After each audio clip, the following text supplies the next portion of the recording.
नमस्कार, मैं हूं आपके साथ पूनम और आप देख रहे हैं हिमाचल दस्तक वेब टीवी की प्रस्तुति दस्तक दिन भर। और मैं यशपाल सिंह। आइए नजर डालते हैं आज के मुख्य समाचारों पर। This news is brought to you by Shivalik Industries, best quality apple trays. The great खली बोले, राजनीति में आने का इरादा नहीं। हिमाचल में रेसलिंग अकादमी खोलने के प्रयास जारी। सिरमौर के पिछड़ेपन से आहत अंतर्राष्ट्रीय रेसलर। यूरिया खाद न मिलने से पद्धर के किसान मायूस, पीली पड़ने लगी मक्की की फसल। अंकुश सूद ज्वालामुखी शहरी युवा कांग्रेस के अध्यक्ष, संगठन की मजबूती को सौंपी जिम्मेदारी।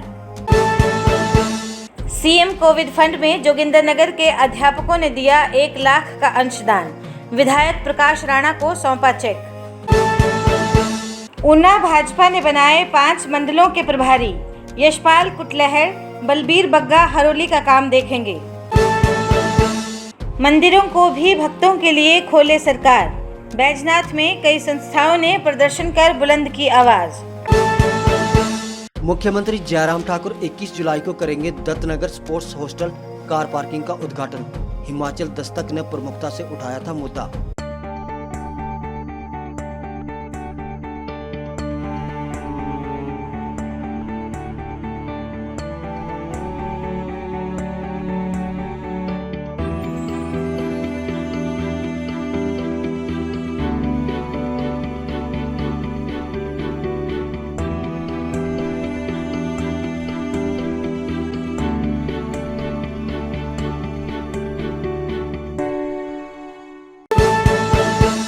और अब समाचार विस्तार से। अंतर्राष्ट्रीय रेसलर दिलीप राणा उर्फ ग्रेट खली ने सिरमौर जिले के पिछड़ेपन को लेकर प्रदेश की सरकारों को घेरा है। उन्होंने कहा कि सिरमौर जिले में स्वास्थ्य, सड़क, शिक्षा व अन्य मूलभूत सुविधाओं का बुरा हाल है। इसके लिए वर्तमान सहित पूर्व की सरकारें जिम्मेदार हैं। खली वीरवार को नाहन में पत्रकार वार्ता को संबोधित कर रहे थे। उन्होंने कहा कि राजनीति में आने का उनका फिलहाल कोई इरादा नहीं है, मगर इतना जरूर है कि लोगों की समस्याओं को लेकर वे अपनी आवाज़ बुलंद करते रहेंगे। उन्होंने उदाहरण देते हुए कहा कि करीब 21 वर्ष पहले नैनीताल में रेस्ट हाउस खोलने की घोषणा की गई थी। अब उसका कार्य शुरू हुआ है। ये कब बनकर तैयार होगा इसका भी पता नहीं है। उन्होंने कहा कि सिरमौर की सड़कों की हालत भी सही नहीं है। शिलाई से यदि किसी को आपातकाल में नाहन आना पड़े तो उसके लिए नाहन पहुंचना किसी बॉर्डर से कम नहीं है। हिमाचल में रेसलिंग अकादमी खोलने के सवाल पर खली ने कहा कि इसके लिए प्रयास जारी है। कभी सूखा तो कभी बारिश और कभी तूफान किसानों पर कहर बनकर बरपता है, तो कभी विभागीय बेरुखी किसानों की बेचैनी को और बढ़ा देती है। ऐसी ही दुर्दशा इन दिनों जिला मंडी के उपमंडल पद्धर के किसानों की हो रही है। जानकारी के अनुसार क्षेत्र के किसान आजकल यूरिया खाद न मिलने को लेकर परेशान हैं। किसान नेता लाभ सिंह ठाकुर ने बताया कि खाद न मिलने से मक्की की फसल बर्बाद होने की कगार पर है, क्योंकि आजकल फसल को खाद की ज़रूरत है, लेकिन खाद न मिलने से मक्की की फसल मुरझाने लगी है। उन्होंने विभाग और सरकार से मांग की है कि उन्हें पर्याप्त मात्रा में खाद मुहैया करवाई जाए, ताकि वे समय रहते अपनी फसल को बचा सकें। इस बारे में हिमफेड के एरिया मैनेजर कृष्ण कुमार ने बताया कि कोरोना के चलते खाद की सप्लाई पीछे से ही कम आ रही है। इससे पहले इफ्को कंपनी भी खाद की सप्लाई करती थी, लेकिन इस बार इन्होंने सप्लाई बंद कर दी है और सारे किसान हिमफेड से खाद ले रहे हैं। जो भी खाद हमारे पास पहुंच रही है उसे हम किसानों को दे रहे हैं। दलाब पेट्रोल पंप के पास हिमफेड के स्टोर का कार्य चल रहा है। इसके बाद लोगों को शिकायत नहीं रहेगी।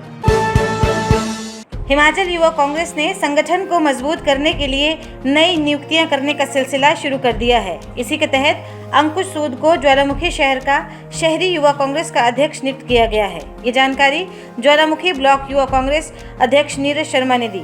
उन्होंने बताया कि ये नियुक्ति तत्काल प्रभाव से लागू होगी। राजकीय प्राथमिक शिक्षक संघ दरंग प्रथम जोगिंदरनगर की समस्त कार्यकारिणी तथा केंद्रीय मुख्य शिक्षक अन्य अध्यापकों ने कोविड-19 को ध्यान में रखते हुए विधायक प्रकाश राणा को 1 लाख का चेक सौंपा। राजकीय प्राथमिक शिक्षक संघ दरंग के प्रधान अतुल लखनपाल ने कहा कि जिस प्रकार से जोगिंदरनगर के विधायक प्रकाश राणा निस्वार्थ भाव से जनता की सेवा कर रहे हैं व उनके द्वारा किसी भी प्रकार का वेतन एवं भत्ते स्वयं नहीं लिए जा रहे हैं, उनकी इस बात से प्रेरित होकर राजकीय प्राथमिक शिक्षक संघ दरंग के अध्यापकों द्वारा ये राशि सीएम कोविड फंड के लिए प्रदान की गई है। इस अवसर पर प्रकाश राणा ने अध्यापक संघ का आभार व्यक्त किया है।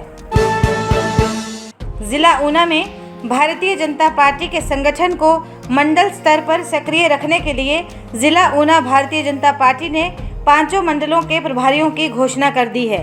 जिला भाजपा के अध्यक्ष मनोहर लाल व महामंत्री राजकुमार पठानिया ने बताया कि भारतीय जनता पार्टी ने आला नेतृत्व के साथ चर्चा करने के बाद ऊना जिला के 5 विधानसभा क्षेत्रों में भाजपा नेताओं को प्रभारी के तौर पर तैनात कर दिया है। उन्होंने बताया कि कुटलहड़ विधानसभा क्षेत्र के प्रभारी के नाते यशपाल राणा काम देखेंगे, जबकि हरोली में मार्केटिंग बोर्ड के अध्यक्ष बलबीर बग्गा को तैनात किया गया है। गगरेट में चरणजीत शर्मा, चिंतपूर्णी में राममूर्ति शर्मा, ऊना में शंभू गोस्वामी प्रभारी के नाते पार्टी संगठन का काम देखेंगे। उन्होंने कहा कि ये नियुक्तियां तत्काल प्रभाव से लागू होंगी।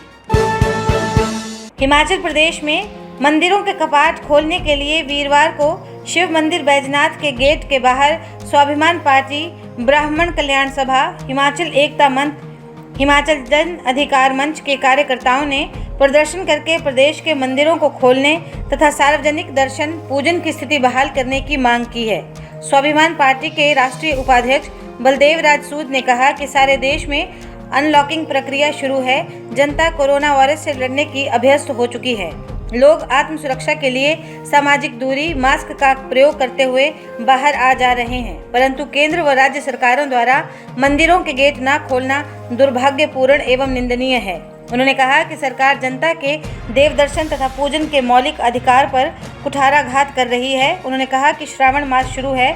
सोमवार को बैजनाथ में हजारों श्रद्धालु माथा टेकने पहुंचते हैं, लेकिन इस बार ऐसा नहीं हो रहा है। हिमाचल जन अधिकार मंच के प्रदेश अध्यक्ष रमेश भाऊ ने कहा कि सरकार ने शराब के ठेकों को खोल दिया है, परंतु मंदिर बंद हैं। इसके कारण जनता भारी रोष में है। ब्राह्मण सभा के प्रदेश उपाध्यक्ष प्रीतम भारती ने कहा कि सरकार ने टूरिज्म के लिए होटल, मॉल आदि खोल दिए हैं, तो मंदिर क्यों बंद हैं। हिमाचल एकता मंच के रमेश चौधरी ने प्रदेश में तत्काल मंदिरों के कपाट खोलने की मांग की है। इन्होंने सरकार को चेतावनी देते हुए कहा कि अगर शीघ्र ही प्रदेश में मंदिरों के गेट न खोले गए तो प्रदेश व्यापी आंदोलन शुरू करेंगे।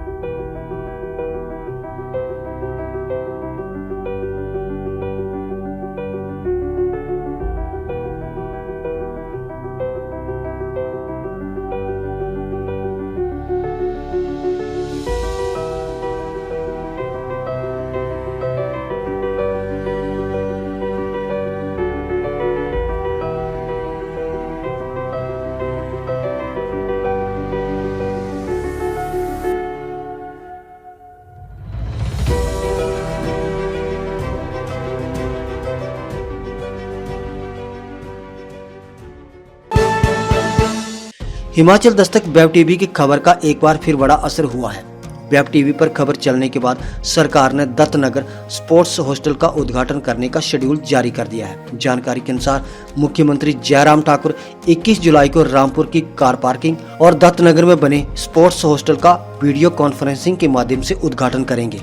बता दें कि कार पार्किंग और हॉस्टल लगभग 1 साल पूर्व बनकर तैयार हो चुके थे, परंतु उद्घाटन न होने से लोगों को इसका लाभ नहीं मिल पा रहा था। लोगों की मांग को देखते हुए सरकार ने उद्घाटन करने का फैसला लिया है। खबर की पुष्टि तहसीलदार एवं नगर परिषद के कार्यकारी अधिकारी विपिन ठाकुर ने की है।